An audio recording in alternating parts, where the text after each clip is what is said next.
mayor o menor conciencia del riesgo. Nadie puede asegurar si al subir a un auto llegará sano y salvo a su destino. Las estadísticas en Chile dejan pálido al más alarmista. Más de 1.800 muertes al año por accidentes de tránsito. La mayoría menores de 30 años. 500 millones de dólares en pérdidas económicas.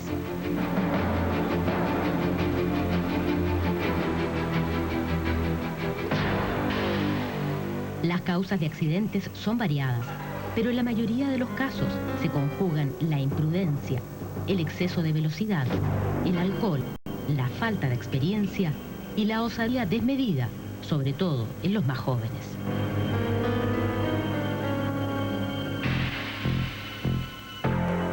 En el camino íbamos a exceso de velocidad y sin cinturones. Llegamos a una curva y el conductor se agachó a ver la radio, a sintonizarla y dejó de mirar hacia adelante. Estábamos en Concón y nos íbamos a Santo Domingo, parece. Y en el camino ahí que rodea al mar, se nos fue el auto y nos caímos al mar.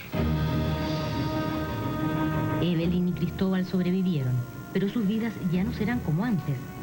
Cada año, unas 11.000 personas resultan con traumatismos severos, ocasionados por las fuerzas que afectan al cuerpo durante el accidente.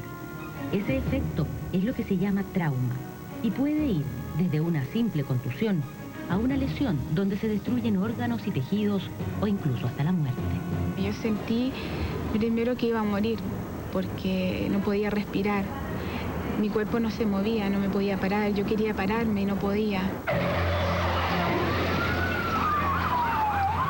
Un paciente traumatizado requiere atención de urgencia y los testigos son claves para indicar con precisión el lugar del accidente.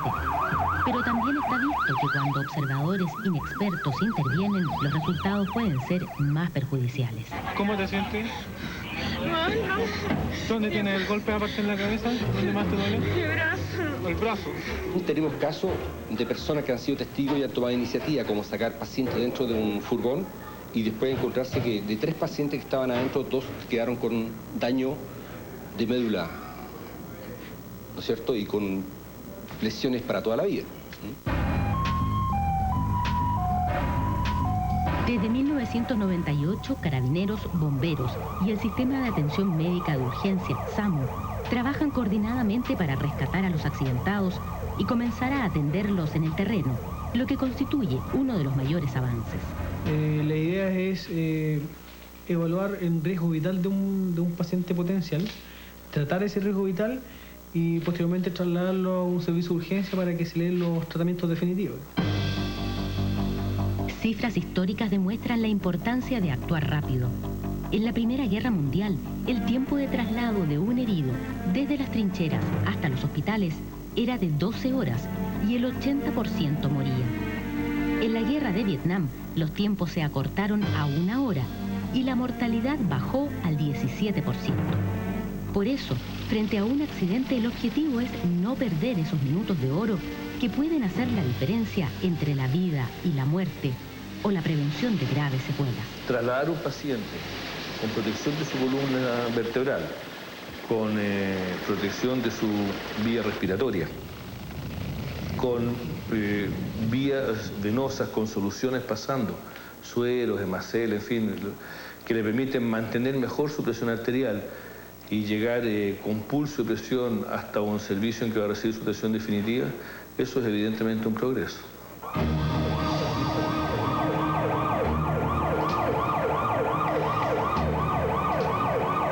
Y aunque es un gran adelanto contar con personal entrenado y ambulancias equipadas, no es posible cubrir con prontitud todas las comunas de Santiago, porque todavía no hay suficientes bases del SAMU. Este sector nos tiene muy preocupados nosotros, la confluencia de Peñalolén, Macul, Ñuñoa y La Reina. Hay un interés extremo, porque aquí hay vías de alta velocidad, de alta accidentabilidad. Las bandurrias, altura de 6.750. El SAMU opera además en la 5ª y 8ª regiones. En el futuro se espera implementar en todo el país. Pero por ahora, la mayor parte del territorio está desprovisto de este sistema. La situación es especialmente crítica en sectores aislados. Mi accidente fue en Combarbalá. El camino de Combarbalá a Canela es un camino de tierra que está en malas condiciones. Y yo estuve mucho tiempo acostada con los machucones, me costaba mucho respirar y esto era lo que más le preocupaba a mi hermana. Mi hermana trató de salir de ahí, de pedir ayuda a la carretera. Pasaron vehículos, pero no nos ayudaron. Empezamos a gritar que nos pidieron ayuda y eso pasó como 1 hora más o menos en que llegara la ambulancia y llegara Carabineros. En Santiago, la asistencia pública es uno de los centros mejor equipados para atender estas urgencias. Cuenta, por ejemplo, con un helipuerto para el traslado rápido de personas graves, como este hombre que fue asaltado y recibió 2 impactos de bala en su cuerpo, que es otra de las causas de trauma y requiere atención inmediata de un equipo multidisciplinario. Esto significa contar permanentemente con especialistas entrenados en el manejo del trauma, disponibilidad de pabellones rayos y acceso a tratamiento intensivo. 140-80. En Chile todavía no tenemos el número de unidades de trauma que queremos tener. Hay algunos hospitales que de alguna forma funcionan más parecido a un centro de trauma y yo diría que entre ellos está nuestra asistencia pública, pero que comparte su quehacer con otras patologías que no son traumas. Y en ese sentido nos obliga a privilegiar al paciente politraumatizado, pero muchas veces nuestra capacidad está ocupada con otros enfermos.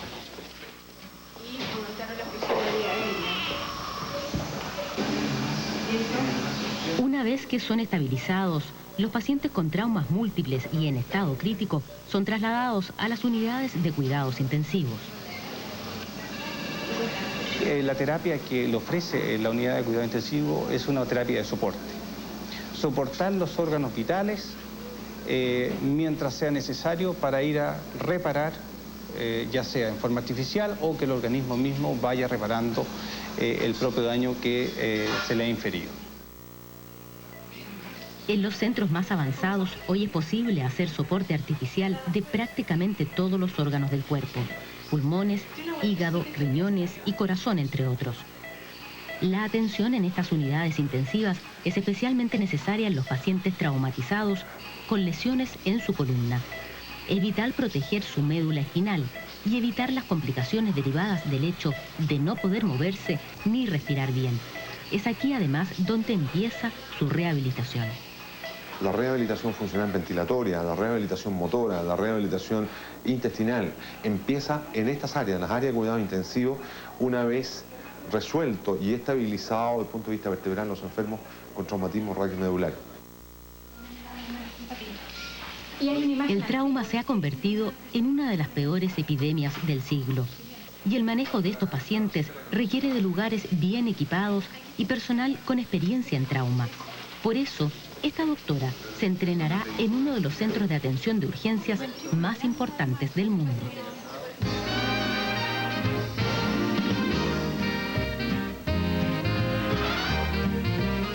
Hasta la ciudad de Baltimore, en Estados Unidos, llegó en febrero de este año María Eliana Solovera.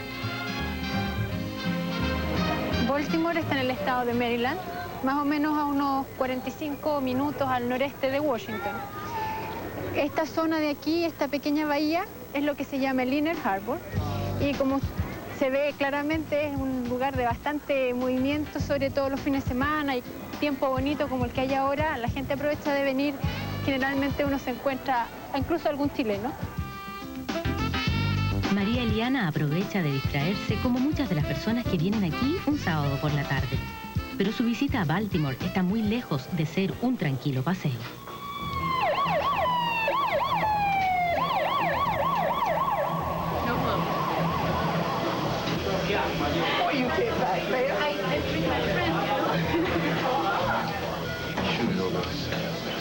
Solo existen 2 centros de trauma aquí en Estados Unidos que tengan este nivel. Uno en el estado de Florida y este otro aquí en Baltimore, el Adams County Center, donde estamos ahora. Hasta este centro llega cada año 3.000 pacientes que vienen en estado muy crítico. Una manera de medir la eficiencia, la efectividad con que actúa este hospital es que el 92% de estos pacientes sobrevive a sus graves lesiones.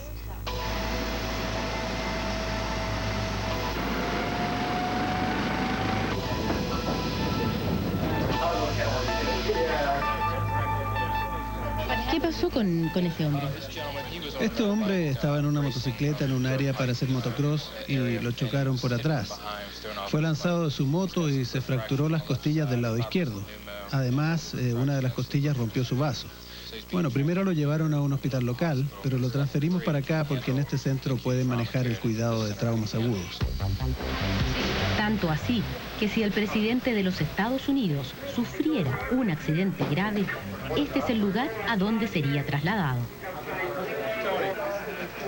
Es sábado por la noche y el doctor Carnell Cooper, médico cirujano y especialista en trauma, es el jefe de turno. Los fines de semana son normalmente concurridos y a medida que se acerca el verano se pone realmente atareado. De viernes a domingo es cuando llegamos al pic de las admisiones. La ventaja de esta unidad de resucitación de trauma es que está preparada para todo las 24 horas del día. Equipamiento, médicos, laboratorios, 6 quirófanos. Todo al alcance en cosa de segundos. Pero incluso si ni siquiera se dispone de esos segundos para trasladar a un paciente hasta el quirófano, en estas mismas unidades se puede realizar una operación de emergencia. El objetivo es uno: salvar vidas. Esta sala es a donde son admitidos los pacientes una vez que ingresan al hospital, ya sea a través de una ambulancia o a través del servicio de helicóptero. Hay 10 unidades como esta, por lo tanto se puede tener a 10 pacientes simultáneamente. Cada unidad cuenta con todo un equipo de monitores, incluso un ventilador mecánico para cada uno de ellos. El paciente entonces es traído y llega a una de estas camillas donde lo va a estar esperando el equipo, la gente de los enfermeras, paramédicos y el equipo médico. El ingreso de cada paciente comienza con un llamado telefónico que se recibe en este teléfono. El llamado lo hacen los paramédicos que han llegado al lugar del accidente, coordinados por el servicio de emergencias 911, que funciona en todo Estados Unidos. Por ejemplo, ahora, en 5 minutos más, va a llegar un paciente de 13 años, hombre, que fue asaltado. Aquí se anotan los signos vitales para saber alguna información general del paciente. Y probablemente en unos 10 minutos más va a llegar un segundo paciente que viene por helicóptero y que fue un accidente de auto. Y lo más problemático para mí es cuando tú tienes hijos teenagers, o sea, adolescentes. Tú nunca sabes si el próximo paciente es uno de tus hijos. No puedes saber porque están manejando, no sabes. Te dicen que vienen del área, como ustedes, de Las Condes o una cosa así. Entonces tú dices, bueno, ahí es donde vive mi familia. El doctor Rodríguez es peruano, pero lleva más de 20 años en Estados Unidos trabajando en trauma. Y la razón está ligada a su historia familiar. Yo tuve una hermana que murió en un accidente cuando tenía 23 años, estudiante de medicina veterinaria en Perú. Y por eso estoy motivado a trabajar en trauma, ¿no? Las motivaciones de cada hombre y mujer que trabajan aquí son distintas, pero no hay duda que los que deciden permanecer lo hacen convencidos de que este es su lugar. Los doctores, más allá de los estereotipos que existen, en general trabajamos en medicina porque nos importan los pacientes y las personas. La mayoría de nosotros estamos en esa categoría. Realmente nos gusta cuidar a la gente. Siempre nos estamos preguntando cómo podemos cambiar las cosas, cómo podemos mejorarlas. Eso es emocionante. Tienes que poder trabajar con rapidez y calma al mismo tiempo, cuando todo se está volviendo una locura alrededor tuyo. Y pienso que eso requiere de una personalidad realmente especial para poder soportarlo año tras año. Vives de la adrenalina y si no la tuvieras seguramente te aburrirías. Se necesita gente que le guste ese alto nivel de adrenalina, adictos a la adrenalina, como nosotros. La tensión comienza a subir cuando avisan que viene llegando uno de los pacientes reportados por teléfono hace algunos minutos. Se trata de un hombre que sufrió un choque en auto, la primera causa de ingreso a este centro. Los segundos iniciales son para verificar su respiración y presión arterial. La doctora Solovera interviene y resulta fundamental, pues este hombre es latino y no habla inglés. Esta mano, el otro brazo. ¿Ya? ¿En la espalda tiene algún dolor? Las piernas. No se mueva. Le duele este brazo y esta mano. Mientras tanto, otro equipo de médicos y enfermeras atiende a un joven de 16 años que acaba de llegar. Necesita intubación porque no puede respirar normalmente. Jesse Davis, bombero y paramédico desde hace 10 años, estuvo a cargo de su rescate y traslado. Este muchacho fue asaltado por 10 hombres. Fue golpeado con un objeto de metal o madera y perdió el conocimiento. Por eso lo trajimos aquí. ¿Y qué hizo cuando lo encontró? Básicamente inmovilizar su columna vertebral por posibles daños debido al golpe que recibió en la cabeza. Para evitar una parálisis, estabilizamos la cabeza cuanto más pudimos. Medimos sus signos vitales, establecimos una intravenosa por si bajaba su presión arterial o por si tenía otras heridas internas. La comunicación es muy importante. Si uno tiene preguntas o dudas, puede hablar con cualquier médico de la ciudad a través de esto o llamar al helicóptero desde esto. Estos paramédicos tienen 300 horas de enseñanza, 1000 horas de enseñanza de entrenamiento, ¿no? Y cada año se recertifican, tienen que dar un examen para estar seguros que saben lo que están haciendo, ¿no? O sea que es un sistema muy avanzado de enseñanza. Además, lo interesante es que el 60-70% de estos paramédicos son voluntarios, o sea que ellos no ganan un centavo. Son carpinteros, son mecánicos que donan su día libre todo el día o de la noche para trabajar atendiendo pacientes. Ahora llevan al muchacho a escáner para tener imágenes de su cerebro y así poder saber la extensión real y la gravedad de sus heridas. Deben asegurarse que no tenga sangramiento interno. Si todo está bien, luego lo despertarán. Si no, quizás deba ir a cirugía. Eso es lo genial de este centro. Es un lugar donde podemos traer al paciente y sabemos que no importa la herida que tenga, están listos para tratarlo inmediatamente. En el pasado había lugares donde podías llevar al paciente, pero quizás no podían operarlo hasta la noche siguiente. Mucha gente moría.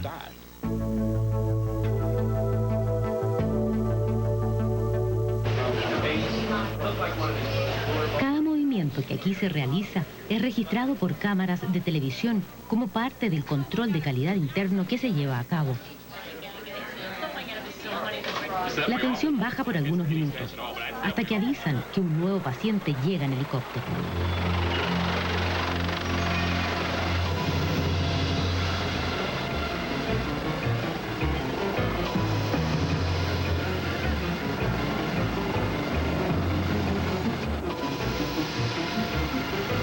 Es un hombre de 43 años con múltiples heridas a raíz de un volcamiento. He actually got out of the vehicle. El equipo decide hacer una ecografía abdominal, pues sospechan que pueda tener una hemorragia interna. Solo demoran 3 minutos en tener esa información, con la cual decidirán si es necesario operarlo de inmediato. Los pacientes más difíciles son probablemente los que tienen una combinación de heridas intraabdominales y además pélvicas de algún tipo. Esos son los más difíciles porque tienen muchas áreas sangrando, por las cuales podrían morir. Son muy difíciles.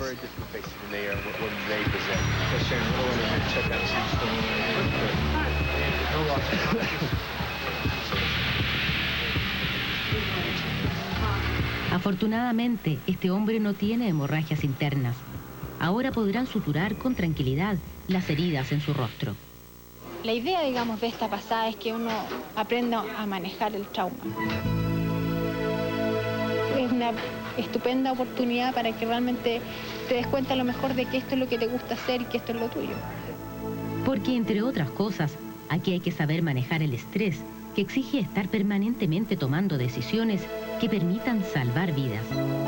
Vidas de seres humanos, como ellos o como sus hijos, y donde deben aprender a no involucrarse emocionalmente, a desconectarse, aunque sea difícil. Yo recuerdo a un joven que llegó electrocutado y murió, pero su mujer le dijo cuando entraron que ella estaba embarazada.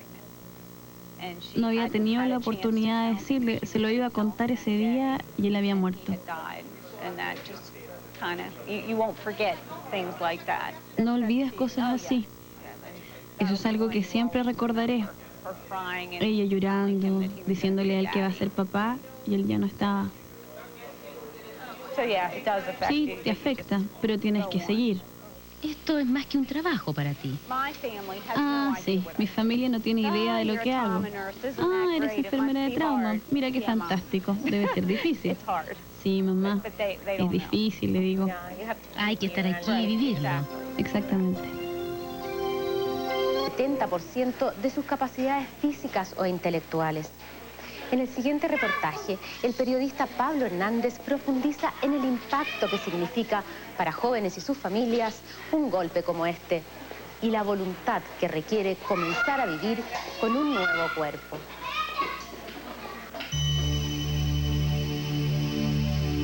Hubo un periodo donde tuve muchas pesadillas y se venían las imágenes del vehículo cuando iba cayendo, de los gritos de mi hermana, cuando yo miraba al chofer, lo que hacía ella. Y eso empecé a recordarlo de a poco. Han pasado 4 meses desde que Evelyn sufriera un accidente en Combarbalá, en la 4ª región. Iba con su hermana y un amigo. Ella recibió los peores golpes y quedó con una paraplegia. Primero es la rabia, la angustia, quieres pegarle a todo el mundo, tratas de buscar culpable. Yo trataba de buscar culpable, quién tenía la culpa de mi accidente, si era yo, si era el chofer, si eran mis papás, por qué me habían dejado ir, por qué no íbamos con cinturones, por qué nos pasó esto. Uno trata de echarle la culpa a cualquier persona y odias a todo el mundo. Pensaba que yo era la única en el mundo que no caminaba. Yo le decía a mis papás, allá afuera hay un mundo de los caminantes y yo estoy aquí acostada, no puedo hacer nada. Uno piensa que pierde la identidad, como que no era yo, como que la Evelyn de antes se había perdido. A mí me costó mucho que la gente me viera, no quería que me vieran en silla de ruedas. La primera vez que me trajeron la silla de ruedas no quería verla, la odiaba, no quería sentarme. Pero de a poco uno va evolucionando, de a poco uno va tratando de aceptar. Y ver a la familia que sufre igual cuesta, porque todos sufren. El individuo que queda con secuelas importantes y que asume que esa es su condición final, cualquiera que sea la secuela o por cualquier accidente que sea, le permite trabajar lo que tiene sin la esperanza de un, entre comillas, milagro futuro que le devuelva lo que no tiene. Uno, yo creo que lo que más quiere cuando, que después de estar 2 meses en clínica, después con enfermera y todo, lo único que quiere uno es estar realmente solo, hacer sus cosas solo, que uno puede hacer sus cosas solo, así que una de las cosas, no sé, por lo menos a mí, una de las cosas más importantes fue lograr ser independiente. Cristóbal tiene 18 años y hace 2 tuvo un accidente junto a 3 amigos. Uno de ellos murió y él, al igual que Evelyn, resultó con una paraplegia. Se sentía un poquito casi culpable, diría yo, por estar dando todos estos problemas, por lo que le había pasado, por los gastos, por todo el como desbarajuste que se produjo en la familia. Le costó, pero lo aceptó y dijo, no, yo tengo que salir adelante, yo tengo que hacer lo mejor que pueda y voy a tirar para arriba. Y así lo hizo. Cristóbal terminó normalmente el colegio y más tarde se preparó para la prueba y entró a la universidad. En medio de esto aprendió a convivir con su nueva condición y ha logrado plena autonomía, a pesar de que no tiene movilidad ni sensibilidad desde la cintura para abajo. La razón está en que se lesionó la médula, el órgano que permite a nuestro cuerpo cumplir muchas de sus funciones vitales. Una lesión medular es el daño que se ha producido sobre el cordón que lleva todos los impulsos desde el cerebro hacia los distintos órganos que ejecutan acciones, tanto de movimiento como funciones urológicas, por ejemplo, conduce todos los impulsos que nos conectan con el mundo, sensaciones de tacto, de calor, de dolor, de posición, que son fundamentales para la vida diaria. Hay diversas causas por las que la médula se llega a dañar. Puede ser por una infección, un tumor o un trauma en la zona de la columna, porque es aquí donde se encuentra, al interior de la estructura que vemos. Y existe una estrecha relación entre el lugar del impacto y el efecto que provoca sobre la médula. La columna está compuesta por 33 vértebras que se superponen y permiten su movilidad. Si el golpe es en la zona lumbar, como es el caso de Evelyn y Cristóbal, la parálisis se extiende desde ese lugar hacia abajo. Hasta hace unos años, este pronóstico era en muchos casos mortal. Sin embargo, actualmente las expectativas de vida son iguales a las de una persona sana. La razón está en que hoy se conocen las complicaciones asociadas a la paraplegia y se pueden manejar. Hay una serie de complicaciones, tanto en la esfera digestiva, urológica, sexual, de regulación de temperatura, de regulación metabólica muchas veces. Y estas no solo son un desafío para la medicina, sino también para quienes las sufren, porque afectan directamente su calidad de vida. Entre ellas, la sexualidad es una de las más difíciles de comprender y aceptar en la vida en pareja. Yo como hombre, sí, en principio inseguridad, que uno no sabe que ha limitado, se siente como mitad de hombre porque tiene una lesión, que no puede hacer sus cosas. La sexualidad va mucho más allá de una mera relación sexual. Y eso es lo importante. Cuando hay una pareja bien afiatada como pareja en amplio sentido, la sexualidad es una parte más importante, muy importante, pero es una parte más del ámbito de la vida como pareja integral. Gabriel estaba junto a su señora y su hijo visitando a sus padres en diciembre del año pasado.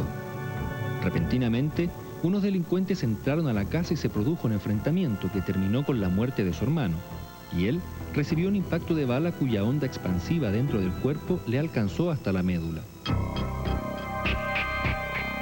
Siempre voy a estar buscando como una cura milagrosa, o voy a estar investigando, o sea, en el fondo, ¿qué lugar en el mundo puede haber algo que lo ayude?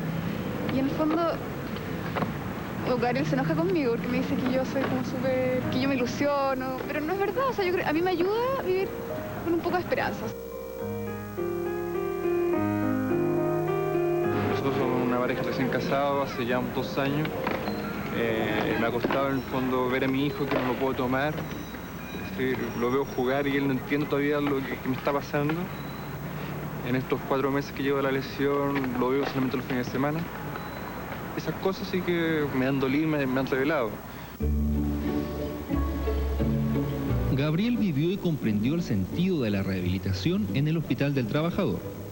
Aquí, durante 3 meses tuvo que aprender a superar barreras que para la mayoría son habituales, pero para él representan todo un desafío. Lo miraba tratando de hacer algo, esforzándose, como que me tenía que correr porque me daban ganas de llorar, me iba y ahora ya no, o sea, ahora ya como que poco a poco ya lo encuentro normal, o sea, encuentro normal la forma en que se pasa la cama, encuentro normal cómo él va al baño. Tiene que ser un paciente que al cabo de cierto tiempo logre aceptar de que se ha transformado en un paciente con una enfermedad crónica y que debe convivir con ella, que no debe disputarse con ella, debe tratar de convivir en la mejor manera y que, como toda enfermedad crónica, debe estar permanentemente en control.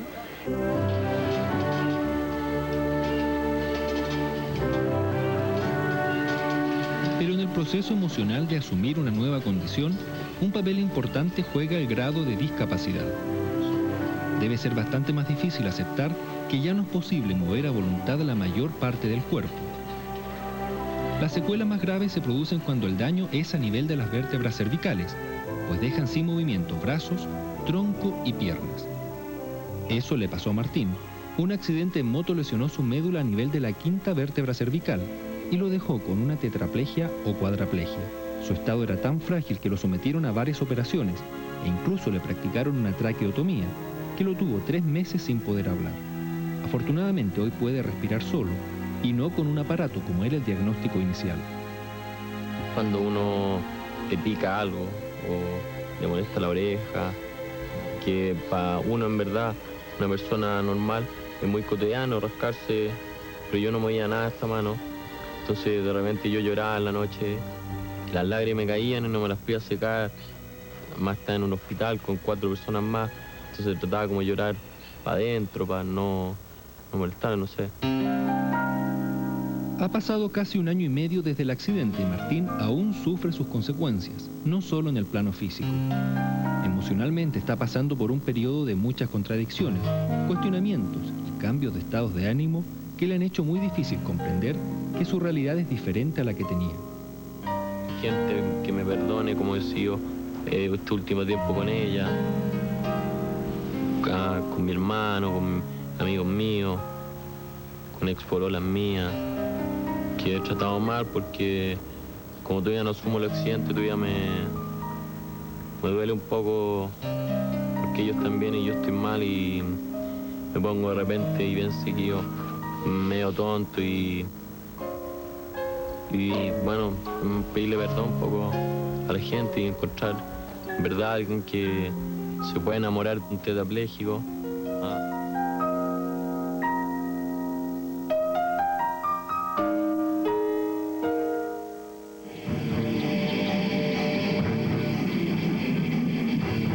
Se ha hecho de menos ese tipo que estaba tocando ahí arriba, pasándolo bien, porque eso es lo que hacía. Y como que lo he hecho de menos. Pero ahora hay que ver lo distinto nomás. Y quizás seguir por el mismo camino, pero por otro lado nomás. Cristóbal iba en auto y chocó contra un poste. En un principio le dijeron que quedaría cuadrapléjico, pero con el tiempo aparecieron nuevos movimientos en su cuerpo. De mi parte he puesto lo necesario y un poquito más. Y tratar siempre de dar el 110%, pero es lento. Yo quiero recuperar los brazos. No sé, pues peinarme, rascarme un ojo, comer solo. Tengo mis canciones, pero no, me divierto escuchándolas. Lloro al escucharlas de repente porque podría haber hecho mejor, o haberla grabado mejor y todo, pero no, todavía no me pierde la posibilidad de seguir componiendo ni nada. Me siento bien conmigo mismo, porque yo me planteaba como meta rehabilitarme. Entré a la universidad que yo quería y, no sé, terminar el colegio bien, hacer bien la rehabilitación. Como que lo que me propuse lo pude lograr, gracias. Cuando llegué a la Teletón me di cuenta que acá es como una familia, donde, por ejemplo, tú ves por los pasillos todos que pasan en silla de ruedas, se saludan, conversan, y te sientes que estás en familia, no sientes que eres la única persona. Curar la parálisis puede parecer una ilusión, pero hay quienes en Estados Unidos están convencidos de que tarde o temprano lo lograrán. Los avances que pudimos constatar en nuestra visita a un centro en la ciudad de Miami son esperanzadores y ahora veremos qué están haciendo para reparar lo que parecía imposible.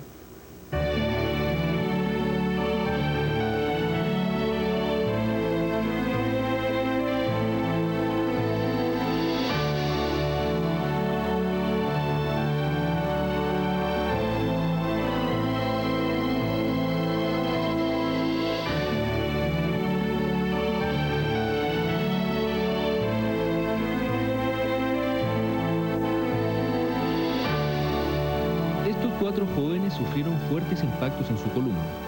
A pesar de que tenían vidas absolutamente paralelas, se encontraron en la ciudad de Miami y se dieron cuenta que compartían la misma esperanza. Buscaban que la ciencia les diera una respuesta. 10.000 lesiones a la médula espinal se producen cada año en Estados Unidos.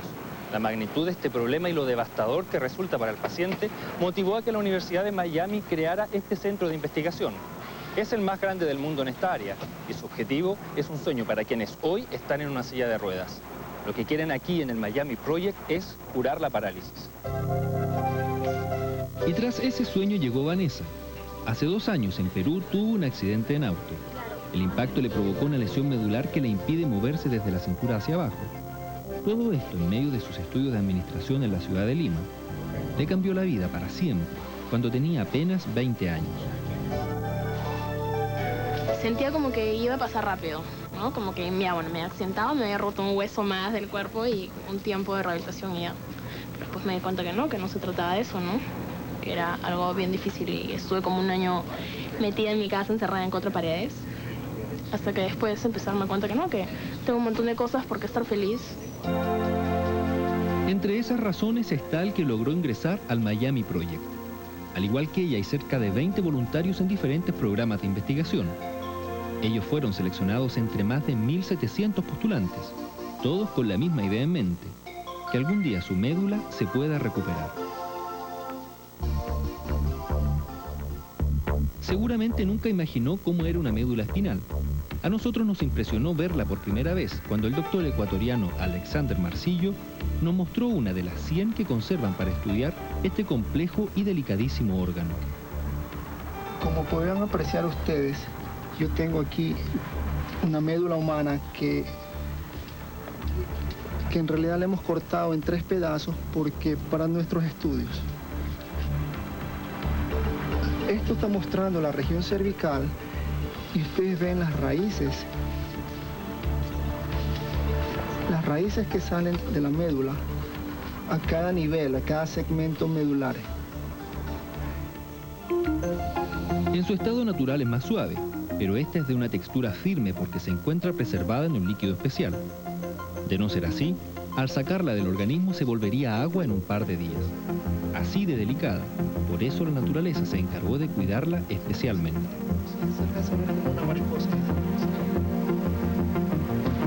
Aquí dentro de este orificio está protegida la médula. Los nervios salen por estos agujeros que están por aquí. Y van a diferentes partes del cuerpo, donde van a inervarse las manos, las piernas. Generalmente cuando se produce una lesión en la espina dorsal, el trauma va a producir que el hueso pues, va a presionar la médula. Y eso va a aplastar esto. Esto generalmente es como gelatina y se va a machucar completamente. El resultado del trauma es variable. A veces pueden quedar conexiones que permiten algunos movimientos. Esto le sucedió a Michael, que se dobló el cuello al lanzarse un piquero y quedó con una parálisis incompleta. Aunque puede dar algunos pasos ayudado con equipos especiales, gracias a este sistema de suspensión puede ejercitar sus músculos.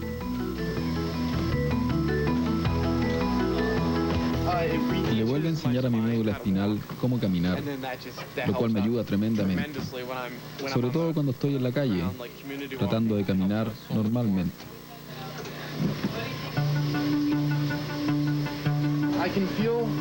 Puedo sentir todo en mis piernas. Siento dolor, como agujas. Pero hay casos en que el golpe en la zona de la médula es tan fuerte que no hay posibilidad de tener sensación. Pero yo estaba en el asiento de atrás y no me había puesto cinturón de seguridad. Entonces, a la hora de darme las vueltas con algo del carro, me golpeé y me rompí una de las vértebras, que es en la mitad de la columna, porque mi nivel es T7. O sea, ¿eso qué significa en términos concretos en tu cuerpo? ¿Qué te pasa? Que a partir de esa lesión hacia abajo no tienes ni movilidad ni sensibilidad. En el Miami Project esperan descubrir cómo recuperar esas funciones. Y el método más revolucionario que investigan es el trasplante de células. Se trata de reemplazar el tejido dañado con un tipo de células llamadas Schwann, que se encuentran originalmente en el sistema nervioso periférico, es decir, en las ramificaciones que salen de la columna. Hemos demostrado que si trasplantamos estas células Schwann, células ayudantes, pueden producir un puente sobre el cual crecerían los axones para luego, ojalá, reconectar la médula espinal dañada. Esto es fundamental para comunicar nuevamente la médula, porque los axones son la parte de las células nerviosas que llevan los impulsos. Si los axones no funcionan, sensaciones como el frío o el calor no alcanzan al cerebro. Y viceversa, la orden de mover una mano no llegará hasta ella. Pero han visto que generar este puente no es tarea fácil. Una de las dificultades es la cicatriz que se produce como una barrera para que los nervios no puedan seguir creciendo. Y al mismo tiempo parece que la área lesionada produce una serie de sustancias que a la vez no deja que siga creciendo el nervio. Los enigmas continúan, porque el problema es demasiado complejo. Imagínense que es como enlazar una enmarañada red eléctrica con miles de cables. ¿Cómo hacer, por ejemplo, que las conexiones produzcan movimientos y sensaciones normales? Mientras siguen explorando a través de sus experimentos con animales, también están preocupados de otras complicaciones más cotidianas. Es difícil creer que a pesar de no tener sensaciones en gran parte del cuerpo en algunos casos, el dolor afecte al 65% de los pacientes. Actualmente no hay terapias para tratar este dolor. Nosotros pensamos que una de las peores cosas que puede suceder es que alguien esté paralizado en una silla de ruedas y más aún, sienta un dolor intratable. También para esto la respuesta parece estar en el trasplante de células. De resultar positivo, además ayudaría a aliviar esta molestia a las personas con cáncer y a atenuar los dolores relacionados con el envejecimiento. No hay aspecto que aquí no consideren con tal de hacer menos traumática esta condición. Carlos iba en auto, se volcó y el golpe fue en la cuarta vértebra a nivel del tórax y quedó con una paraplegia completa. Hoy integra uno de los programas que más satisfacciones le ha dado a los investigadores del Miami Project, el de la fertilidad. Cuando quedé lesionado, bueno, mi idea era nunca formar una familia, ¿no? O sea, tener quizás una pareja, pero tener hijos no pensaba, pero bueno, al programa, para que me ha dado muchas esperanzas y yo creo que algún día voy a tener una familia. La fertilidad es defectuosa en hombres con lesiones a la médula espinal. La mayoría no puede tener hijos a través de una relación sexual. Hay dos motivos para esto. En general, no pueden eyacular durante la actividad sexual. Incluso si pueden lograr una erección, quizás no pueden eyacular, de manera que no logran introducir sus espermios en la mujer. La otra gran complicación es que la mayoría de estas personas tiene problemas con sus espermios. La doctora Brackett nos mostró la diferencia entre los espermios de un hombre sano, que tienen gran movilidad, y los de un hombre con lesión a la médula, que como podemos ver se muestran mucho más lentos. Cuando ocurre la eyaculación, los espermios se mezclan con el líquido antes de salir del cuerpo. Tenemos razones para pensar que este líquido, que se origina en las vesículas seminales y la próstata, pueden ser anormales en hombres con lesiones a la médula espinal. La doctora Brackett no oculta su orgullo al mostrar las fotografías de los niños que han nacido gracias a los estudios del programa.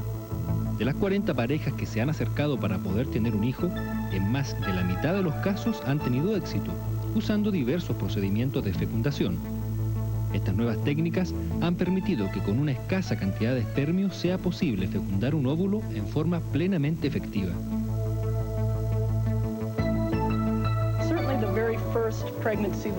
Ciertamente que el primer embarazo que logramos siempre estará conmigo. Nunca lo olvidaré porque fue el primero para nosotros y nos hizo ver que podía suceder, que era posible. La pareja estaba feliz y la mujer supo que estaba embarazada en el Día del Padre. Entonces la forma en que se lo dijo a este hombre con lesión a la médula espinal fue regalarle una tarjeta que decía: Feliz Día del Padre al futuro padre. Para Carlos, que sueña con ese día, la meta que tiene en el Miami Project puede significar un enorme avance, que las parejas puedan concebir sus hijos de manera natural. Pero lo que para los hombres es un gran obstáculo, para las mujeres no lo es, porque su fertilidad no se ve afectada. Y mientras los descubrimientos siguen avanzando, enfrentados a la realidad diaria, los voluntarios del Miami Project aprenden el manejo de un aparato que es uno de los avances más espectaculares que se pueden ver en este lugar. Allison no puede caminar por sus propios medios tras chocar en auto, pero ahora se prepara para lograr lo que sueñan muchas personas que están en una silla de ruedas: está colocándose un equipo llamado Parastep, que funciona con unos electrodos colocados en las piernas, los glúteos y la espalda.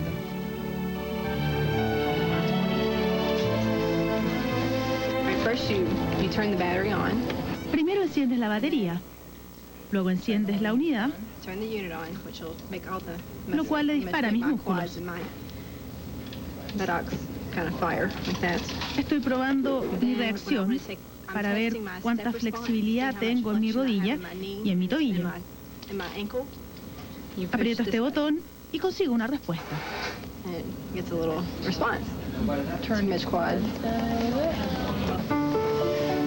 Y cuando la intensidad del impulso está controlada, Allison ya está lista y puede pararse. Es lo primero que el Parastep le permite. Al comienzo le cuesta coordinar los movimientos porque sus músculos están fríos, pero tras un momento da los primeros pasos, que sin esta ayuda serían imposibles. Vanessa usa el mismo sistema. Se integró un poco después que Allison al programa, por eso le cuesta más controlar los impulsos eléctricos que lograrán lo que para muchos es casi imposible de creer. Vanessa, que no tiene sensibilidad de las piernas, gracias al Parastep, ahora puede caminar.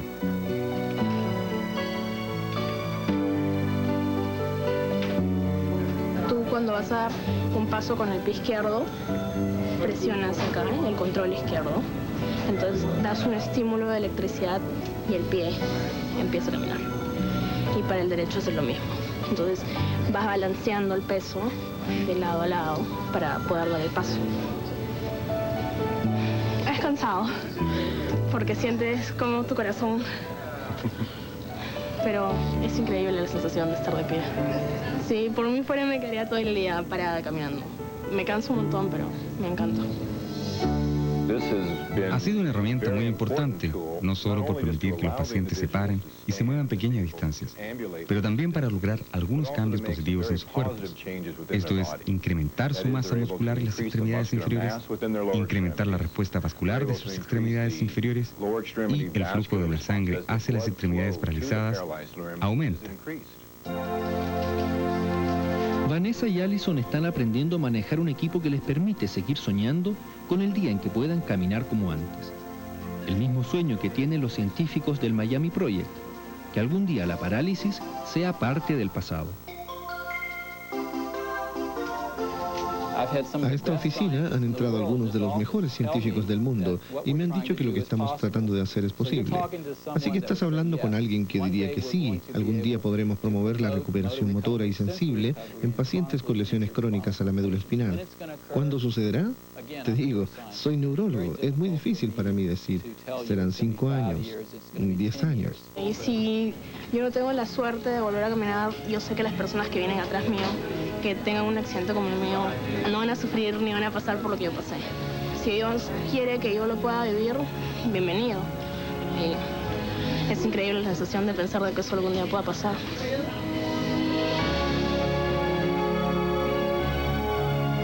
En sus inicios, el Miami Project contaba apenas con 5 científicos. Hoy son más de 100 las personas que se dedican a trabajar para terminar con la parálisis, que como vimos es uno de los problemas de salud más impactantes que pueden afectar a un ser humano. Muchas gracias por haber estado con nosotros. La invitación es para encontrarnos la próxima semana en un nuevo capítulo de Diagnóstico. Este programa contó con el alto auspicio de Soprole, Canal 13 y la Facultad de Medicina de la Universidad Católica de Chile presentaron Diagnóstico.